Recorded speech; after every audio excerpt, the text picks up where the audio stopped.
Hola chicos, ¿qué tal? ¿Cómo están? La verdad es que espero que estén muy bien, muy dispuestos a seguir aprendiendo acerca de los temas de Química 1. Hoy vamos a platicar, en este video vamos a platicar acerca de uno de los temas que fue necesario estudiar y que al mismo tiempo fue una herramienta muy importante para el desarrollo de los modelos atómicos, que es el tema central del bloque número 3 que nosotros estamos viendo en nuestra materia.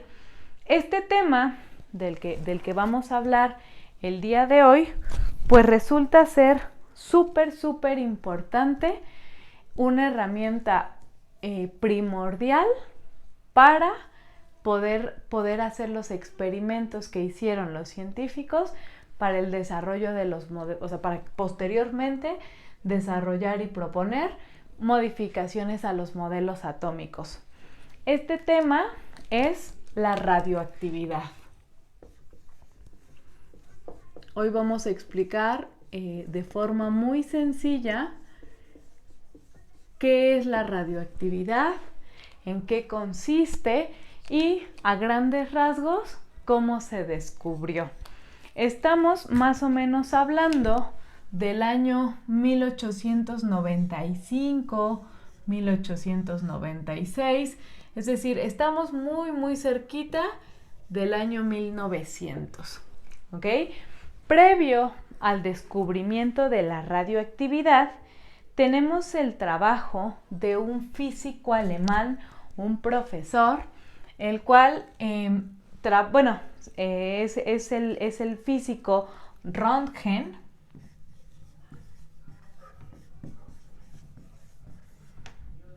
un físico alemán. En español su nombre era Guillermo William Conrad Röntgen.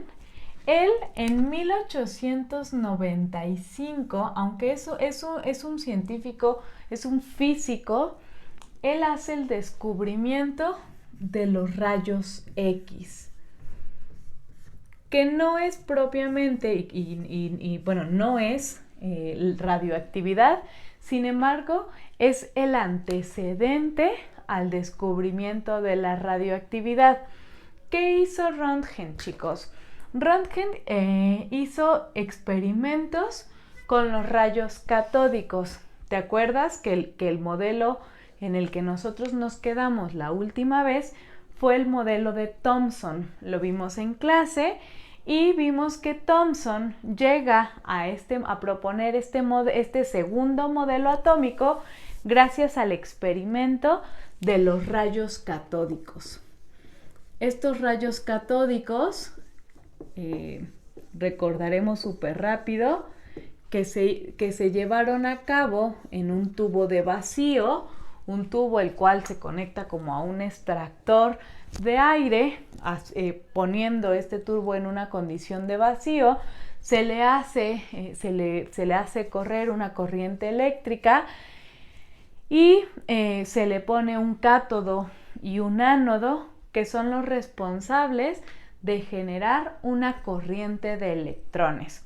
¿Okay? Este fue el experimento que hizo Thomson. Sin embargo, Röntgen estaba trabajando y estaba estudiando los rayos catódicos.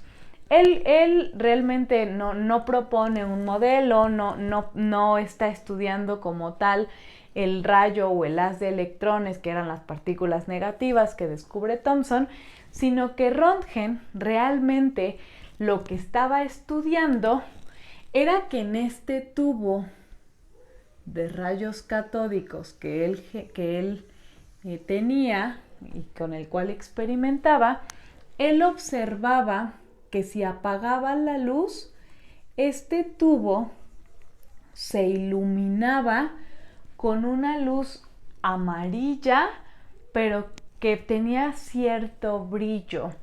A este brillo hoy lo conocemos como fluorescencia. Entonces, este fenómeno fue el que al Röntgen le llamó la atención del tubo de rayos catódicos Y entonces, pues él estaba estudiando esta luz amarilla, fluorescente, brillante, que veía cuando hacía funcionar el tubo de rayos catódicos. ¿Qué sucede, chicos? Pues por accidente, él tenía una sustancia, una sal de platino y cianuro de bario. Él la tenía en la mesa donde tenía el tubo de rayos catódicos. ¿Y de qué se da cuenta, chicos? Pues se da cuenta que cuando él prende este tubo y empieza esta luz brillante que alcanza a ver, esta sal que él tenía en la mesa empieza a brillar. Y entonces le llama la atención observar cómo el brillo que él veía aquí adentro era el mismo que veía en la sustancia que accidentalmente tenía dispuesta en la misma mesa en la que estaba trabajando. Apagaba el tubo de rayos catódicos y este brillo desaparecía. Entonces él se da cuenta que de alguna manera está pasando que la energía que él observa aquí como fluorescencia está saliendo del tubo y es lo que hace que esta sal de platino con cianuro de bario comience a brillar, ¿sale? Entonces, empieza a hacer experimentos. Recuerda que estos experimentos salían de la creatividad y de las dudas que empezaban a generarse. No había como un experimento ya establecido. Entonces él acerca esta sal y ve que brilla más, la aleja. En otra ocasión tapa con una bolsa de papel negro, tapa este tubo de rayos para ver que el brillo no saliera, y a la hora que vuelve a acercar la sal vuelve a brillar. Entonces lo que hace después es que genera como un marco, en donde este marco todo lo impregna de esta sal. Y entonces, si aquí tiene el tubo, aleja y empieza a ver qué tan lejos puede estar del tubo este marco con sal de platino y sigue brillando. Se pone, incluso se cuenta la historia que se va atrás de la puerta en donde él tenía su laboratorio y se da cuenta que aún atrás de la puerta esta sal sigue brillando, pero y logra identificar que varía el nivel de brillo de acuerdo al material de la puerta. Brillaba más en donde había madera y brillaba menos donde estaba el marco metálico. Y entonces, después de hacer muchos experimentos, él describe esta radiación, porque se da cuenta que al final es un tipo de energía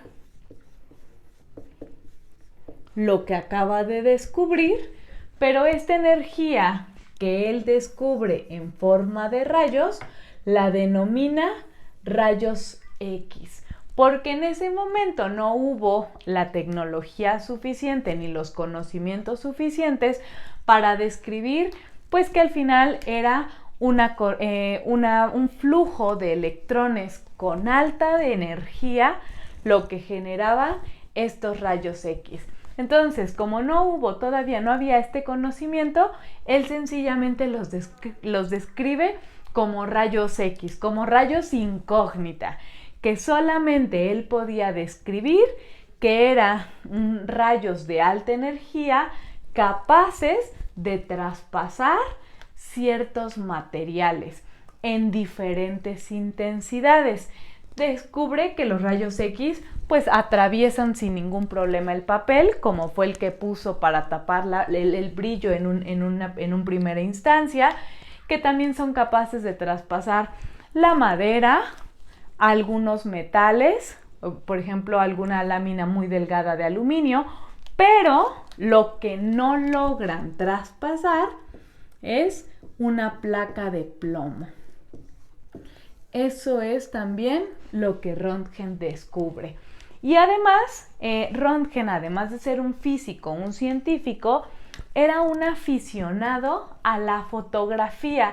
Y entonces tenía en su poder, pues tenía muchas placas fotográficas, muchas películas fotográficas.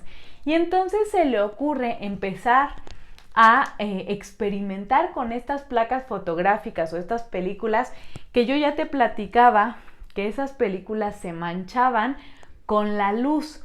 Pues él entonces empieza a hacer algunos experimentos y se da cuenta que las placas, estas películas fotográficas, también se manchan con estos rayos X que él descubre.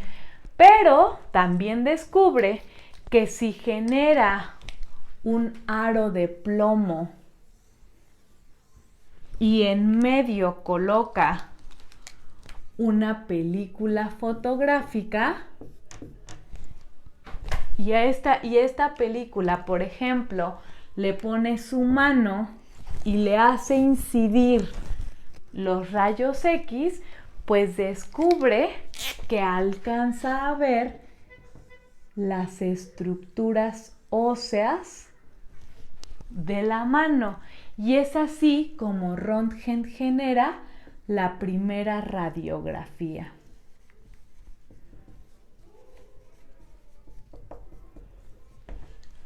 Entonces, el descubrimiento de los rayos X, chicos, no es propiamente la radioactividad, pero es un avance muy importante al siguiente descubrimiento, que ahora sí es la radioactividad, ¿sale? Entonces, un año después de que Röntgen describe los rayos X, hay otro científico, otro físico también, que en 1896, Henri Becquerel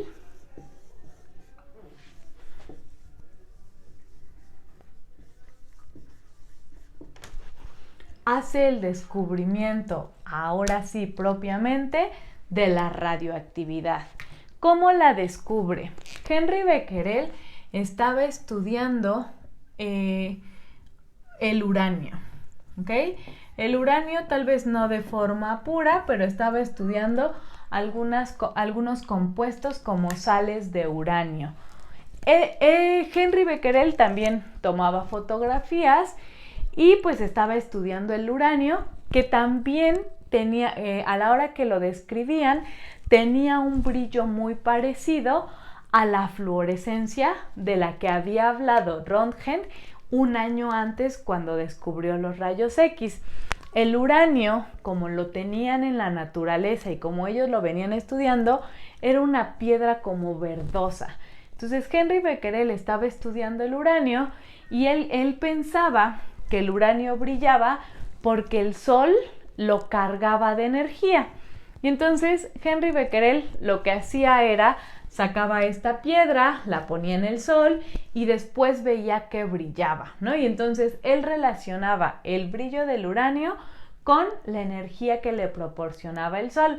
Sin embargo, leía alguna fuente bibliográfica, un texto un tanto literario, pero decía que contaba la historia que cuando Becquerel estaba haciendo el experimento de la exposición del uranio al sol, vino una temporada de lluvias, unos días donde llovía, donde estaba nublado, en donde Henri Becquerel dijo, bueno, pues creo que hoy no voy a poder sacar mi experimento porque está lloviendo, porque está nublado, y entonces dejó las sales de uranio, las dejó adentro de un cajón, esperando un buen día del sol.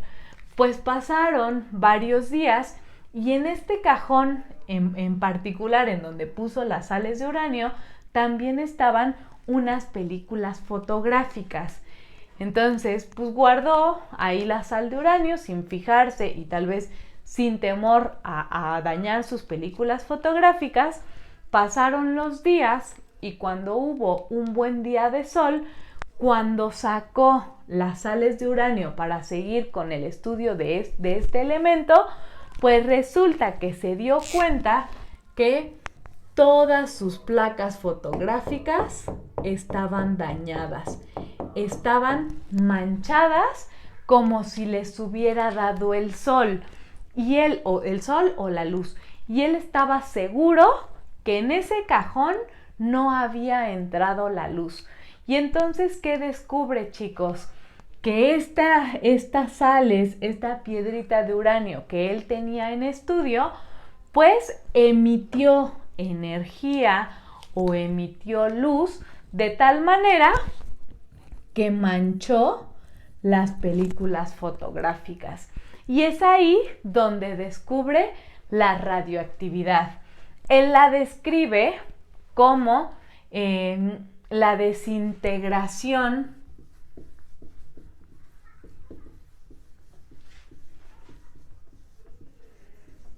de un núcleo inestable.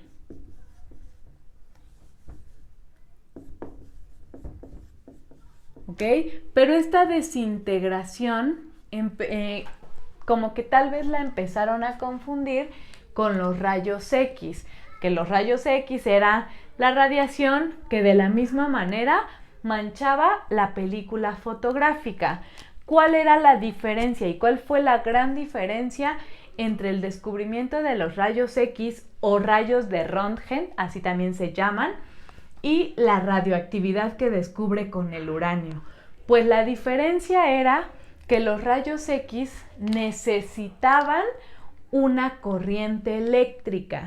Los rayos X no hacían que la sal de platino y cianuro de bario brillaba si no estaban conectados a la corriente eléctrica que producían los rayos catódicos. Y la radioactividad se daba de una forma inesperada. Era esta desintegración espontánea. No era necesario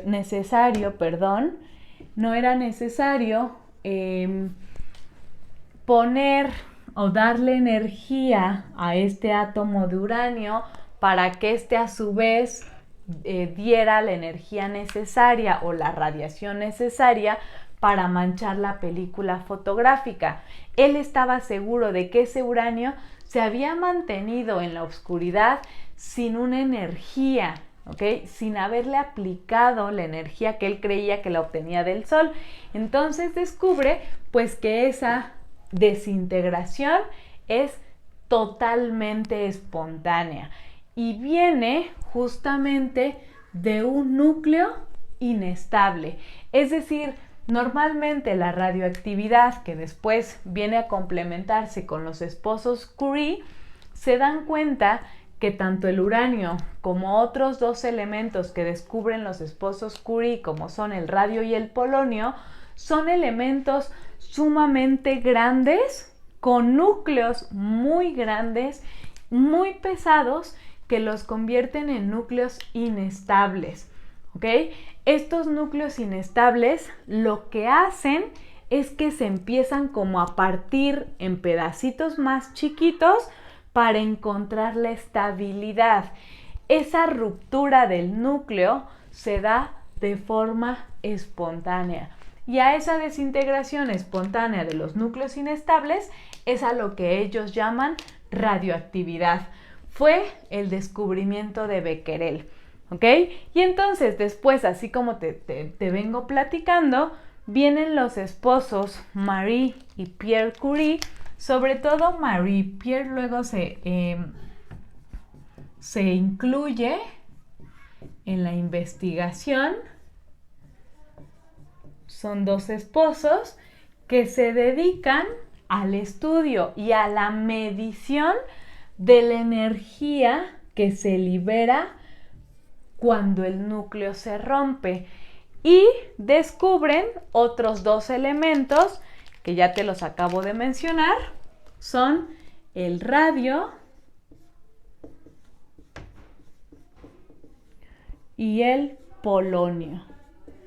Hasta ese momento son 3 los elementos que se conocen como elementos radioactivos: el uranio, radio y el polonio.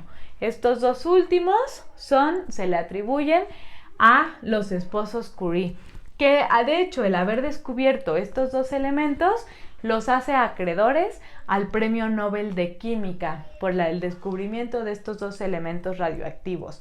La medición de la radioactividad y el descubrimiento de la desintegración espontánea de los núcleos inestables también los hace acreedores a otro premio Nobel, pero el Premio Nobel de Física, que se le da a Henri Becquerel, a Marie y a Pierre Curie.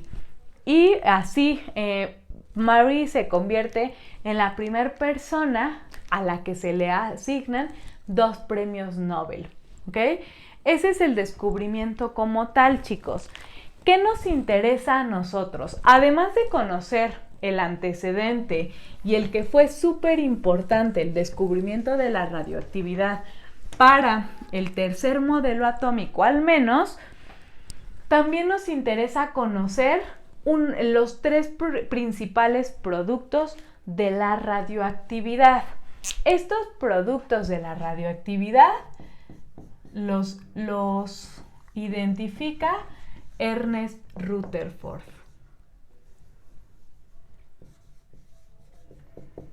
Ernest Rutherford, en el siguiente video, en donde hablemos del tercer modelo atómico, vamos a hablar de este físico también.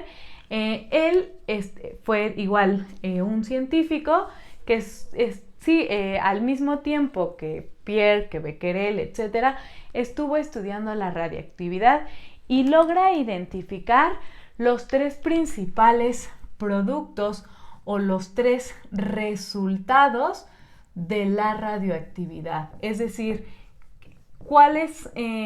¿qué se obtiene después de que un núcleo grande, pesado e inestable se rompe? ¿Ok?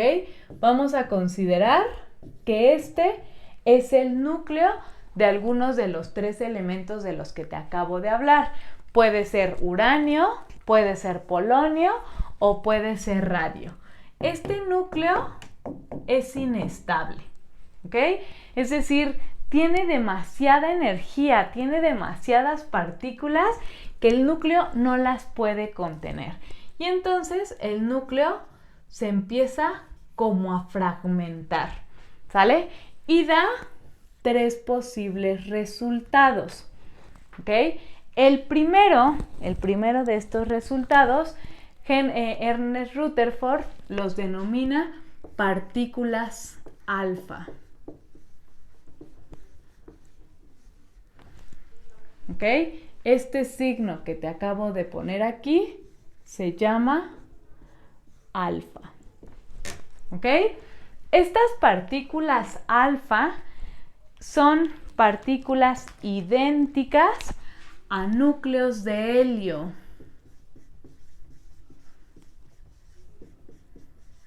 Es decir, son pequeñas partículas con al menos 2 protones. Esas son las partículas alfa, ¿ok? Si te fijas, cada una de ellas las acabo de dibujar con dos bolitas adentro con carga positiva. Estos 2 protones, después de haber descubierto la radioactividad y después de hacer el experimento del cual vamos a hablar en el siguiente video, Rutherford descubre que son protones, ¿ok? Entonces las partículas alfa son como pequeños pedacitos en los que se rompe este núcleo inestable y estos pedacitos solamente tienen 2 protones. Imagínate que el núcleo que acabo de dibujar aquí fueran, la mayoría o algunos de ellos, fueran protones. ¿Ok? Y entonces cuando este núcleo se empieza a partir, empieza a aventar estas partículas alfa. en paquetitos, llamémoslos así, de 2 protones cada uno. Esos paquetes de 2 protones son los que nosotros hoy conocemos como núcleos de helio. Y eso fue lo que él menciona como partículas alfa. Estas partículas alfa, él las estudió y se dio cuenta que si nosotros usamos o si nosotros medimos la distancia que recorren las partículas alfa cuando salen de este núcleo inestable, son de apenas algunos centímetros. Es decir, las partículas alfa, al ser núcleos chiquitos, tienen cierto peso y entonces ese peso no les permite recorrer grandes distancias y por eso recorren solo algunos centímetros. Y si le ponemos enfrente una hoja de papel, las partículas alfa no tienen la posibilidad de atravesarlas, ¿ok? Ya en el experimento que Ernest Rutherford desarrolla para avanzar en el modelo atómico, pues él descubre la manera de acelerar estas partículas, es decir, lanzarlas como proyectiles para hacer su experimento. Pero de forma natural, si estas partículas no tienen una aceleración ajena a la desintegración del núcleo, estas partículas solo recorren unos centímetros y no pueden atravesar ni siquiera una hoja de papel. Es decir, son partículas de alta densidad, ¿ok? El segundo producto de la desintegración de estos núcleos, ahora sí, es un tipo de radiación. Y a esta radiación, Henri Becquerel la denomina rayos beta. Este signo que te acabo de poner significa beta, ¿sale? Estos rayos beta resultan ser, ahora sí, un tipo de energía. La energía, lo vamos a ver en el próximo video, en donde se estudia mucho la dualidad de la luz o la dualidad de la energía, donde la luz se comporta como onda y como partícula. Cada que nosotros hablemos de un rayo, tenemos que entender que este rayo viaja en forma de ondas, ¿ok? Entonces, una diferencia importante entre las partículas alfa y los rayos beta es que las partículas se comportan propiamente como materia. Los rayos beta tienen un comportamiento como energía, aunque tienen un comportamiento dual, ¿sale? Estos rayos beta están conformados por electrones.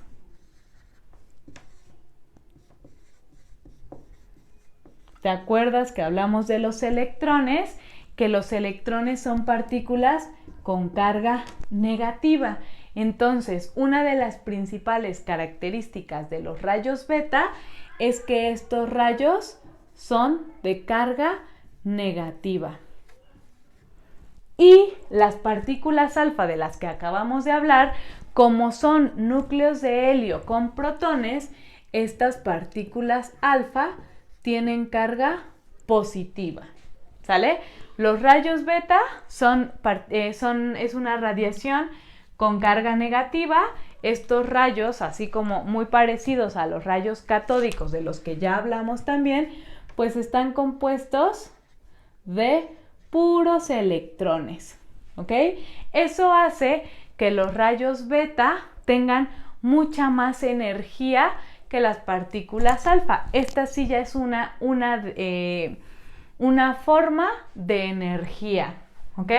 Los rayos beta alcanzan a recorrer distancias mucho más largas que los centímetros que alcanzaban las partículas alfa, pero no son tampoco tan de alta energía, ¿sale? Estos rayos beta sí alcanzan a atravesar la hoja de papel, alcanzan a atravesar madera, por ejemplo, y alcanzarían a atravesar una pequeña lámina de aluminio. A esa radiación nos referimos. Es de mucha más energía.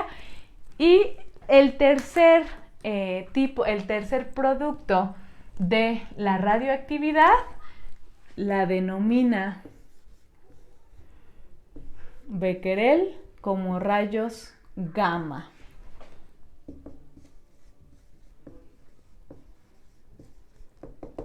¿Ok? Estos rayos ahora sí son completamente energía. ¿Ok? En los rayos beta tenemos tenemos partículas muy pequeñas, pero al final son partículas que tienen mucha energía, pero son partículas.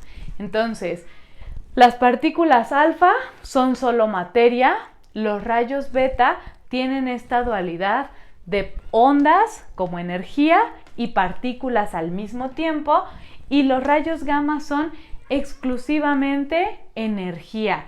Energía de muy, muy alto nivel, ¿ok? De hecho, tú has escuchado que, por ejemplo, el sol, además de dar calor, nos emite ciertos tipos de radiaciones, como radiación UV. Cada que te pones un bloqueador, tú más o menos observas que en la etiqueta o en la promoción, en la propaganda que aparece promocionando al bloqueador, te dice que ese bloqueador te protege de los rayos UV, que son súper dañinos porque pueden generar cáncer de piel, pueden generar quemaduras mayores, etcétera, ¿no? Los rayos gamma, chicos, todavía son mucho más energéticos que la radiación UV, ¿ok? Entonces, ya una vez que entiendes que primero está la luz, luego están los rayos UV y después están los rayos gamma, ¿ok? Estos rayos gamma se desprenden, o es la energía que el átomo libera cuando se rompe, ¿ok? Esta ruptura, y lo hablábamos cuando vimos los cambios de la materia, vimos 3 tipos de cambios: cambios físicos, cambios químicos y cambios nucleares. Y recordarás que en los cambios nucleares te expliqué la fusión y la fisión nuclear. La fisión nuclear era el rompimiento de núcleos de algunos elementos. Es más o menos lo que tenemos aquí en la radioactividad. Este rompimiento genera mucha energía. Energía en forma de rayos gamma, ¿sale? Entonces, estos 3 son los 3 componentes o los 3 resultados de la desintegración espontánea de los núcleos. Los describe Henri Becquerel y él empieza a trabajar con estos productos para posteriormente proponer un nuevo modelo atómico, ¿sale? Entonces, en conclusión, hoy vimos que